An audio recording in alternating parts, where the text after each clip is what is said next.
"You are destined to be the future queen, my beautiful niece," Lachapelle said, her voice steady but a little sad. "I must follow your father's wishes. He is, after all, an uncompromising ruler." Her loyalty to the king was strong, but the hard truths of duty and expectation also weighed heavily on her. "He's your younger brother. I'm sure he can compromise with you," Valentina said, frowning a little as she tried to sort out her feelings about the man who ruled their land from behind the castle walls. Lachapelle shook her head. "He might compromise with me, but not with you. You are more than just the kingdom's future. You are his pride and joy. Everything he does is for your good and for the throne," she said. "Is that true? Am I really his pride and joy? My father and I hardly talk. Sometimes I even forget what he looks like. He's always with Satan, hidden away while I'm stuck here. If he didn't treat my mother like a queen, why should I be treated like one?" Valentina's voice shook. Valentina's words showed how lonely she felt. She longed for freedom, but was held back by her family's expectations and by the distance between them. The water from the shower comforted her for a moment, but it could not take away her deep loneliness. When Valentina came out, Lachapelle was waiting for her, speaking in a calm, steady voice. "We've talked about this, Valentina. Your father believed it was right," she said. Valentina's eyes flashed. "He acted out of jealousy. It was inexcusable," she said, holding her shawl tightly and feeling completely exposed. "You were a child. You couldn't have known how he felt," Lachapelle said, tossing her a towel. "I might have been a child, but you weren't there. My father always questioned my mother, doubting her intentions. He saw her as a threat, not a loving mother," Valentina replied, bitterness clear. Lachapelle narrowed her eyes. "And you? Haven't you slept with the same human too often? Is there something you're not telling me? Or must I find out another way?" Her suspicion was obvious. The tension in the chamber felt suffocating, as thick as the fog on the Demon Realm's moors at dawn. Shadows stretched across the marble floor and flickered up the red-draped walls. The only light came from a candelabra, its flames flickering in the draught and making every movement seem uncertain. Valentina sat stiffly in her velvet chair, gripping the armrests, her breath shallow as she tried to stay calm. Lachapelle stood by the window, swirling her wine-glass with restless energy. Lachapelle's question still hung in the air, sharp and heavy, threatening to break through the careful facade the two women had built over years of secrets and pain.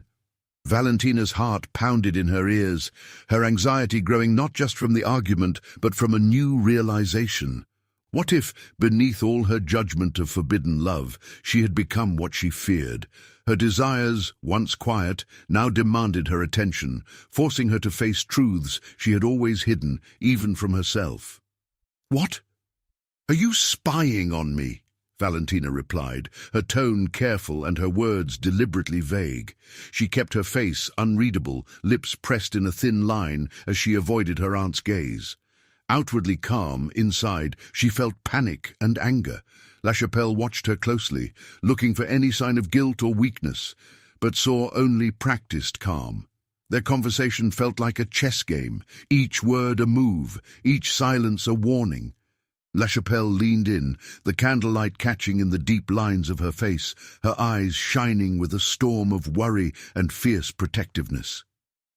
"If I were your father, you'd be punished to the fullest extent right now," she said in a low, urgent whisper. "I know the signs. I know when someone's soul is entangled with a human's. You have no idea how much you are like your mother." Her voice trembled on the edge of heartbreak and accusation. "You have feelings for that human you keep sneaking away to, don't you? You think you're hiding it, but I see the truth every time you return. Changed, haunted, hungry for something you can't name." The confession spilled out, heavy with warning and a sorrow that spoke of her own regrets. "Falling in love with a human is forbidden. Every incubi and succubi knows this," Valentina said, her voice cold and firm. She sat up straighter, shoulders squared, determined not to show any weakness. Her eyes flicked to the heavy velvet curtains, as if looking for a way out, anything to stop the conversation from getting worse. The tension between them was thick, and both women were close to an argument that could change everything. "But that doesn't stop it from happening," LaChapelle retorted, her eyes flashing with both authority and aching sadness. She reached out, fingers trembling, almost touching Valentina's hand before pulling back. "I am older than your father, Valentina. I have seen countless of our kind exiled or, worse, destroyed for loving where they should not. The laws exist for a reason. They are carved from centuries of pain. You should have ended it, or at the very least kept your distance." Her voice broke, raw with love and fear. "I love you too much to watch you throw your life away for a doomed passion. This conflict between love and duty is tearing me apart. Nothing good can come from it, no matter how strong the feeling." "I don't think I can," Valentina whispered, her voice breaking as she spoke. She looked down at her lap, hands clenched so tightly her knuckles turned white. "I've tried, really tried, to stay away. But every time I end up going back to him, it feels like he's a part of me I can't let go of, like an addiction I can't fight. There's something between us, Aunt LaChapelle, something stronger than magic or law." Tears filled her eyes, shining in the candlelight. Each word revealed her longing and despair to the only person she trusted. "Listen," LaChapelle murmured, voice like velvet dusk as she perched on the windowsill, hands folded in her lap. A moonlit statue caught between worlds. "I can't untangle your future, nor can I chart every crossroads for you. All I can do is hold up the lantern and show you the paths that wind ahead." She paused, candlelight painting her features with gold and shadow, the lines between advisor and aunt blurring in her gentle gaze. "By the law, humans are forbidden. The words are etched in stone, unyielding. But as your aunt, I beg you, let your heart be the compass. The world will try to smother that spark, to burden you with centuries of fear and regret. But I cherish your courage, Valentina, your wild, impossible hope. If this human kindles that fire in you, chase it. Chase it until the dream burns bright enough to set the night ablaze." LaChapelle's words lingered in the air, glimmering with admiration, echoing with the ache of roads not taken.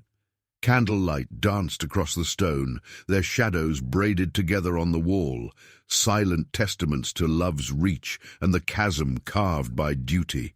Silence settled between them, thick as velvet, each breath heavy with the gravity of longing and the hush of sacrifices too old for words.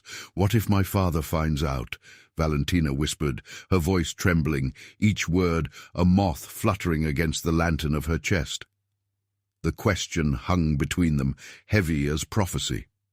LaChapelle, haunted by the shadows of her own regrets, crossed the room and laid a gentle hand on Valentina's shoulder. Her touch was an anchor, her words a balm. "You're not alone in this storm, little star. Whatever comes, we'll weather it together." "Let's pray the winds keep your secret," LaChapelle replied, her face clouding with ancestral worry. She glanced toward the door, half expecting the king's shadow to spill across the stones like a curse. "Your father, now hunted by his own fears, carries the weight of our world on his spine. Every choice is a trial, every mistake a noose. It's not just our bloodline, Jinn, Druid, Goblin. Every monarch kneels in the end to Satan's gaze. Your father cannot risk even a whisper of disfavor. That's why his laws are iron, why he binds you, his heir, so tightly to duty's wheel." At the mention of Satan, the flames guttered, and old betrayals whispered through the chill hush of the room. "Me? Why me?" Valentina's voice fractured, confusion and dread spilling through the cracks. Her eyes dropped to her hands, twisting a ring as if searching for an escape hatch in the gold. a childhood ritual for summoning courage. In that moment, she was only a daughter, small, burdened, adrift beneath the tidal pull of fate. She was not a princess, not a symbol, just a girl shouldering the impossible, the future balanced, trembling on her trembling palms. "Especially you," Lachapelle breathed, tears catching starlight in her eyes. "You are his only heir, Valentina. Someday the throne will hunger for you. Your father entrusted me to shape you for that crown. When your mother defied the law and fell for a human, your father's verdict was swift and merciless. He made her a warning, a blood-soaked promise to Satan, a toll paid to remain the demon lord's favored hand." Her voice faltered, gaze distant, haunted by the memory of a palace thick with screams and smoke, from incense curling like lost souls. "This is older than us both. Legacy, sacrifice, the price of loving anything in a kingdom built on fear." Lachapelle's words filled the room with silence. She moved closer, her voice shaking with both care and warning. "If you truly love this human, if you want to be with him and not just survive, you can't stay here. The realm will never forgive you. It would be best to leave, disappear completely, and never look back."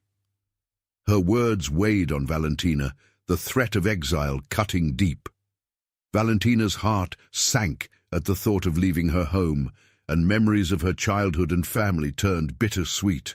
"I can't just leave the demon realm," she whispered, her voice heavy with grief and fear.